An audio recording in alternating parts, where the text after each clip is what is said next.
guys, there are some public policy challenges facing Australia. There are regulations concerning cross-media integration that specify a person may control either commercial television, commercial radio, or associated newspapers in a licensed area. With regards to reach rules that provide within the licensed area, a person may not control more than one TV license or two radio licenses, and a person must not control TV licenses that reach more than 75% of the population. Cross-media ownership is only permitted provided that there is a reasonable level of diversity. In order for a cross-media transaction to be valid, there needs to be a minimum number of commercial media groups in the relevant market. So, 4 in regional markets, 5 in mainland state capitals. This has been called the 5-4 rule. The 2 out of 3 rule was produced to restrict a person from owning more than 2 of a commercial television license, a commercial radio license, or a newspaper and a regional license. Both regulations operate simultaneously within one another. Additional public policy challenges are the anti-siphoning rules.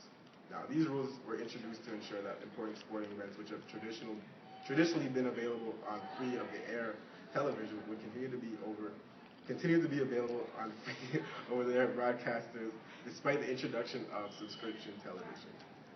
Anti-siphoning rules were brought in so that the imposing presence of subscription television would not impede the ability of non-subscribers from enjoying the experience of watching sport. Now, according to Richard Cashman, sport is highly valued by Australians. Quote, sport has long played an important social and cultural role in Australia, providing a form of social cement which binds communities and creates broader imagined communities. End quote. However, there are currently a number of events on the list that are protected in their entirety, despite not all the events on air for broadcast. These events are long events such as golf. Inequitable anti-siphoning rules have caused problems for the growth of subscription television in Australia. According to Nichols, of the hours of sport on the anti-siphoning list, 85% are never broadcast live by open broadcasters, and 75% are not broadcasted at all. The Broadcasting Services Act provides for specific foreign ownership restrictions in relation to television and radio. Due to some